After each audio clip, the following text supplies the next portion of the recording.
Hello everyone, my name is Bianca, and we are going to do a quick review over the chapter I just learned about in class. Whoa, wait a minute. What book? What chapter, you ask? Well, it's called The Instructional Technology and Media for Learning, and we are going over Chapter 2, Instructional Strategies. A brief summary of the chapter from my perspective. Well, I'm going to be very frank with you when I say this is brief. I mean this is very brief. There are 4 components of the Chapter 2, Instructional Strategies, from the book Technology and Media for Learning. 1 is Technology for the 21st Century Learner. 2, Behavioralism. 3, Information versus Instruction. And 4, Learning Styles. What did I hope before studying this chapter's topic? Well, I was honestly hoping that I would remember anything. And I'm very happy to say that there's at least one thing that really stuck with me, and that I will discuss later on. What did I do during studying this chapter? Well, for one, of course I read the book. However, I only have the 9th edition, so I knew I would have to study during the lecture and take very good notes. Normally, we have a weekly activity, but unfortunately, there was ice on the road, and therefore we were unable to do the group activity at class.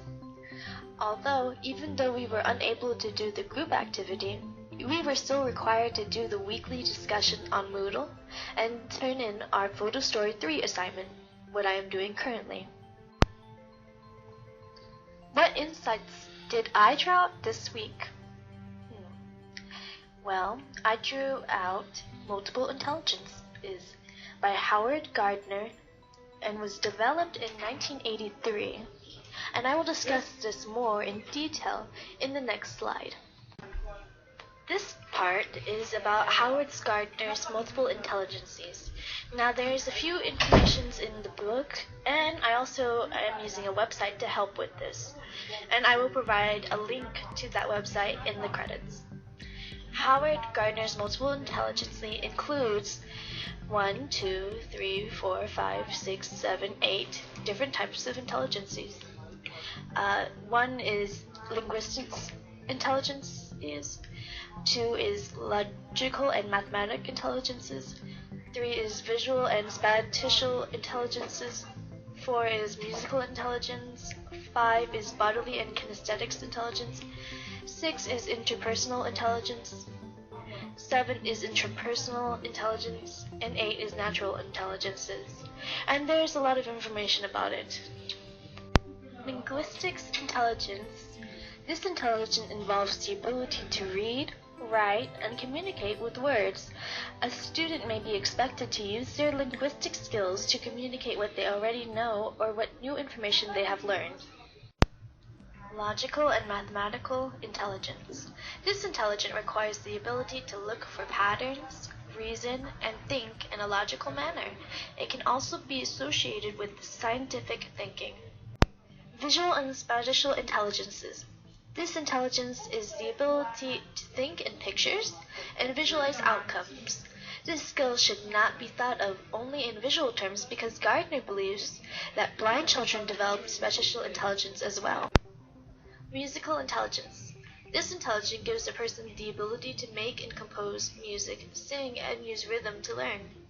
It is important to note that functional hearing is needed for a person to develop this intelligence in pitch and tone, but not so for rhythm. Bodily and kinesthetic intelligences. This intelligence encompasses the ability to use one's body's movement to solve problems. This may contradict the belief that mental and physical activities do not relate to each other. Interpersonal intelligence. This intelligence involves learners to use their social skills and good communication skills with others. They may also show the ability to empathize and understand other people. Intrapersonal intelligence. This intelligence is the ability to reflect, analyze, and contemplate problems independently. A person may look upon himself or herself to assess one's own feelings and motivations. Naturalist intelligence. This intelligence is the newest addition to the area of multiple intelligence, and it was added in 1996. This is the ability to make distinctions in the natural world and the environment. What is my takeaway from this week's class and chapter? Well, my biggest takeaway I have received from this class is multiple intelligences. With this, I might be able to help my future students by focusing on what interests them, whatever it may be, whether it be audio, visual, bodily kinesthetics, or etc., and be able to help them take away more from the class I teach. Credits. The story is by Bianca G. Lacerna, music by Folly A. Rorivo, information by Smaldino, Lorther, and Russell, pictures, clip art / Microsoft Word, and Howard Gardner helps with the multiple intelligence, and that is the link provided below.